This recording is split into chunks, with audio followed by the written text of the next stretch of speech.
Hey guys, how we doing? So I'm really enjoying these film theory videos. They are funny as well as kind of like informative, because obviously it's a theory, a film theory. Especially when it comes to like stupid stuff like anime, like when it's like so out there and blah blah blah. And then as soon as I see like what the Bakako, how much sweat does he actually have to create to and stuff, it's just like, that's such a silly thing to like look into, but then when you go into all the stats it's like, whoa, okay.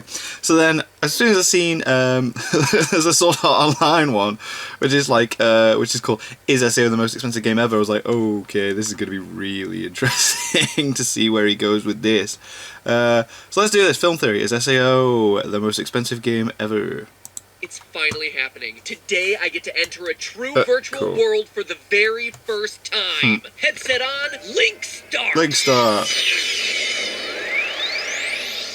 Greetings from virtual reality. Oh, cool. From VR Well, Troopers. that was unexpected. Oops.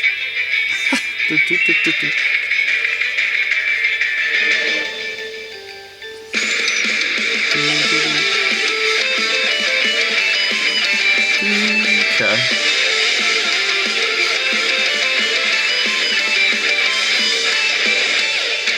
Game theory. Hello, Internet. Welcome to Game Theory.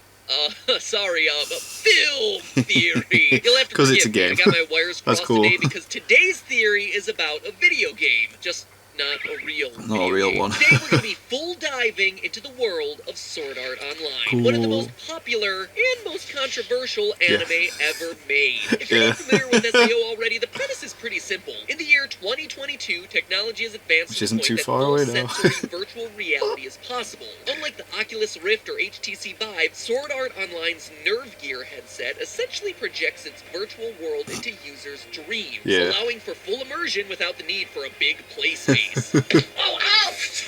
Thanks, everyone.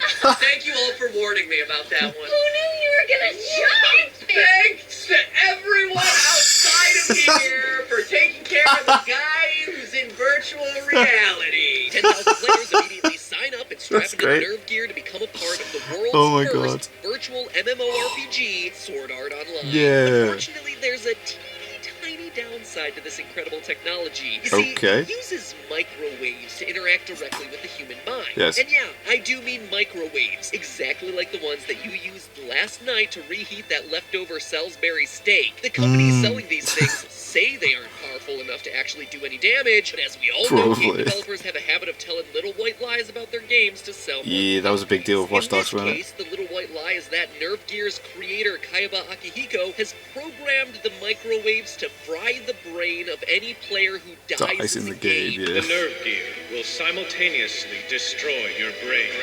As well as any player who Damn. tries to remove their helmet in the real world. So, yeah, definitely understand why they wanted to leave that gameplay feature Compared to on the literally box Die art. Edition. Anyway, throw in some tentacles and incest, and you've got yourself one of the most famous and infamous animes of all time.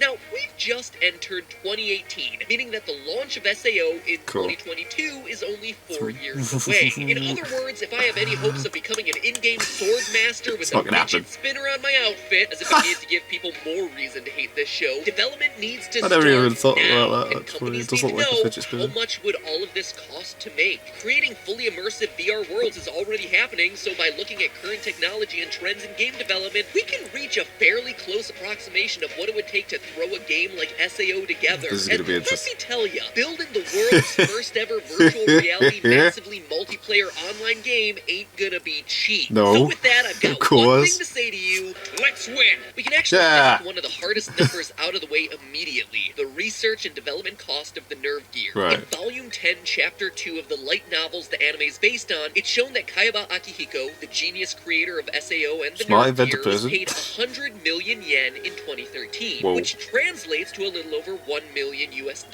the time. Okay. Canonically, the development of both the game and the headset took took 10 years. So with some simple math, we can see that the base cost of the game is at least $10 million for this one guy alone. And sure, that might seem like an egregious amount of money to pay one guy, but remember, Akihiko's job, aside from overseeing development, was to create the cutting-edge nerve gear hardware to run the game and the complex AI programs that drive it. Some of which, like lovable sacrificial cinnamon roll Yui, are close to being fully sentient. So while his salary is indeed expensive as all get out, he definitely earns it based off of his innovative technology. Now, obviously, you can't make a game this complex with just one person. No, there's no way. It takes a whole team of developers. So then... Unfortunately, neither the books nor the anime provide any hard numbers on the size of SAO's development staff, so even knowing the average salary of a game developer, we can't really determine anything conclusive based on that. Instead, we're going to need to work backwards by looking at the world of SAO itself and figuring out what it would cost to build something of its scale based on the production costs of other games. Now, as an MMORPG, sorry, this is film theory, I can't take for granted that you know what that means. An MMORPG is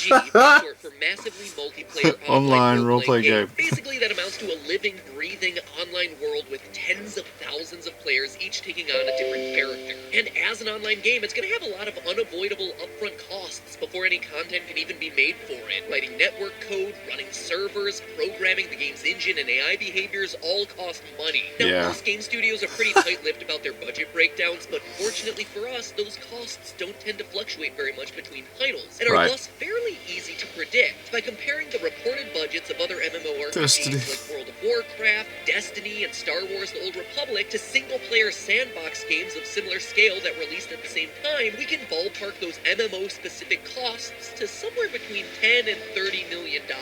Now, it may seem like a $20 million margin of error is huge. Trust me when I say it's just a drop in the bucket next to the game's biggest cost, art assets. The 3D models and textures for every object and character Destiny all want to need miss be you so designed, much. animated, and given sound effects. Plus, they need to be Fair enough, placed in the world by level designers. And these are the costs that increase the most dramatically the larger and more varied the game worlds are. Right. Which means that before we can calculate out There's how how much many that all flaws in costs, we need SAO. to know exactly how big the world of SAO is. God. Luckily, we're given some hard numbers to work with. Right now, you're gathered on floor 1, the lowest level of Aincrad. If you can get through the dungeon and defeat the boss, you may advance to the next floor. Defeat the boss on floor 100, and you will clear the game. The prologue of the first book reads, an impossibly huge castle of rock and, hey, what are you looking at? The important information is over here. We're doing the math now, and nothing, not even that lolly on the other page, is sexier than math, okay? Eyes on the prize, guys. That's brilliant. Hey, what are you looking at? Rock and iron floating in an endless expanse of sky.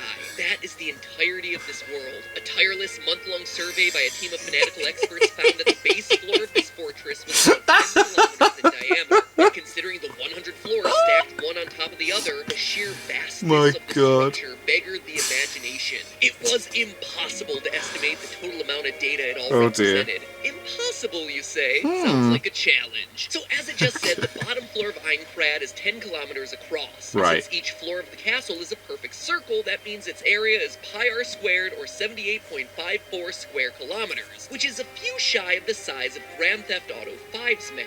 That's only one floor. Aincrad is 100 floors But doesn't each tall. floor get So does that mean you can cram 100 GTA 5s into SAO? Not quite. Early on in the anime, we're shown a side-on view of the castle, and as you can see, the floors gradually taper off to a point at the top. For the first 40 or so floors, that diameter stays pretty consistent, tapering off to 8.5 kilometers at this part that's jutting out. It's not a smooth curve, so it's a little hard to measure precisely, but for simplicity's sake, let's just say that these first 40 floors average out to be about 9 kilometers across, or 63 square kilometers each, about the same size as the world of The Legend of Zelda Breath of the Wild, meaning that the total area of these floors combined is a whopping 2,520 square kilometers, which is more than twice the size of Los Angeles. After this first chunk, the castle thins out substantially, so the next 28 floors only average about 6.5 kilometers in diameter, meaning that each floor is only 33 square kilometers in area, almost smaller than the size of Skyrim. Adding all those together, this block's total size is 924 square kilometers. The 27 floors after that get even smaller, tapering off to just 3 kilometers across the top, with an average diameter of just over 4 km between them, an area of just under 13 square kilometers, or 1.5 times the size of Fallout 4's world, and a total area of 344 square kilometers. Finally, the last 5 floors of the tower are much more elevated and defined, so we can get an exact measurement for all of those areas, which adds up to 9.2 square kilometers in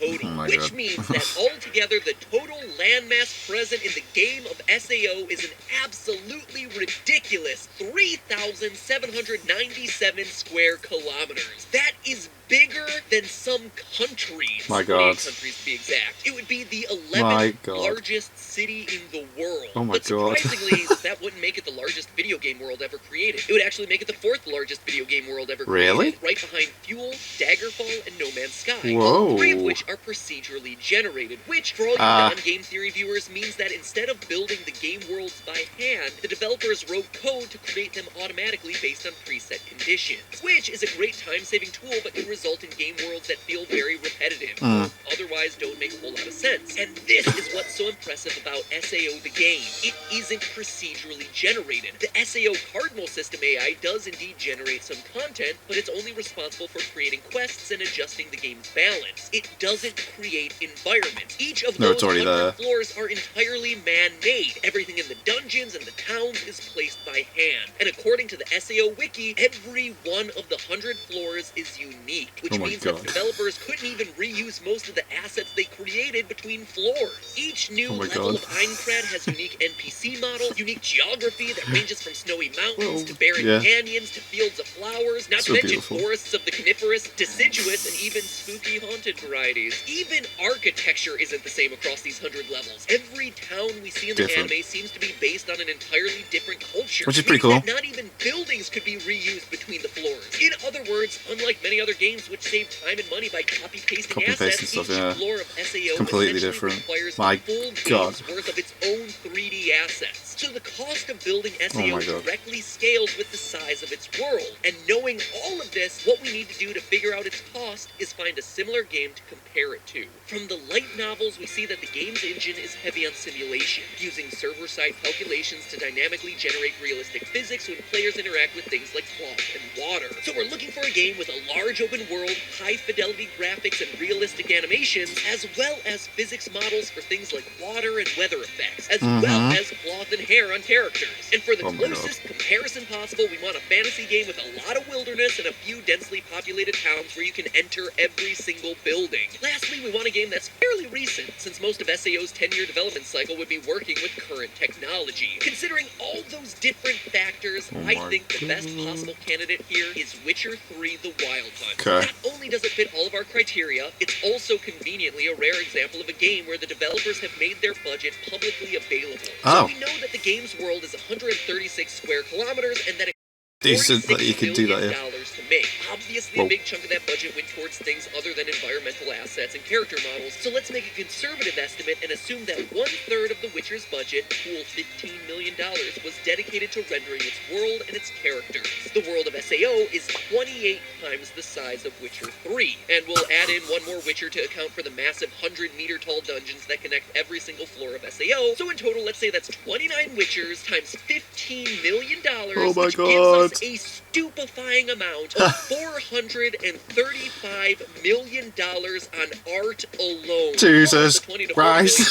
The game that we talked about earlier. That brings us to an astounding $475 million, easily making SAO the most expensive game ever made at over double the reported $200 million budget of Star Wars: The Old Republic. And remember, this is a very conservative estimate. The Witcher was developed in Warsaw, Poland, which has a much lower cost of living than, say, urban Tokyo where Sword Art was developed, and thus lower average wages. So, in all likelihood, the game's world cost several times that much to create. If we base our calculations off of Grand Theft Auto 5, whose development centers are in much more urban locations, the budget of SAO skyrockets to $1,700 million to create. $1.7 billion.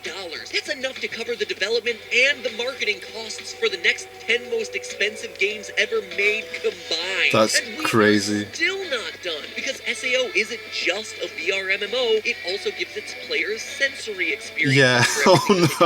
That means the development team also needs to assign appropriate smells, tastes, and touch sensations related to everything in the game world. In theory, the Nerve Gear hardware could be used to record this data by reading signals from the brain as a person experiences those sensations, but you still need people to actually record those brain reactions in the first place, spending hours just touching and smelling fur, wet grass, metal, and literally anything else that might be in the game, eating all kinds of food, even having sex, which, as we learned in the infamously graphic bonus chapter 16.5, is yet another one of SAO's gameplay features. I guess since he was gonna kill them all anyways, Akihiko wasn't too worried about the game's ESRB rating. I'd estimate we need a team of at least 10 people to record and implement all these sensations, so if we base the salaries of these sense recorders off the industry standard rates for Foley artists, who are the sound engineers who record and edit sound effects for film and video games, kinda close to the same thing, that adds between another $5 and $10 million to our budget, which brings the price of creating a game like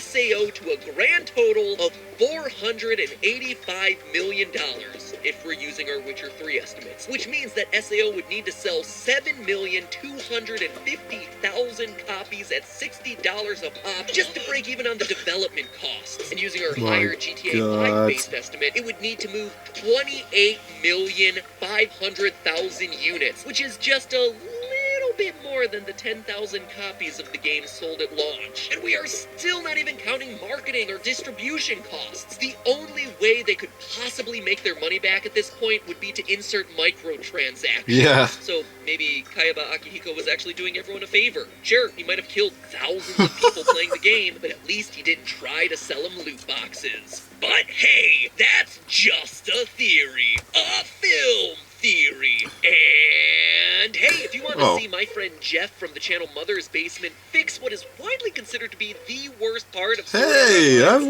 watched that storyline, well then click the box to the left. It's a video that will have you wishing there was a way to go back and redo that story arc, because he's changed it into a narrative with real stakes that it is good. Incredible for these characters. Or if you want more anime content, well then click the box to the right, which will take you to my film theory, taking apart the mistakes that Edward and Alphonse made in their Full Metal Alchemist calculations. Oh. Interesting. Well, cool. That was... Wow, that was a lot of numbers. A lot of numbers. That's one hell of an expensive game. Yeah. Don't really know what to say on the matter now, because, well then, yeah, it's very expensive. I like these film theory games. These film theory videos. They're good. So anyway, thank you guys very much for watching. What do you guys think of that? What do you guys think of this? Click like, subscribe if you haven't already. Leave comments down below, let me know what I should watch and discuss in future videos. I'll see you guys, yes, all you guys, next time.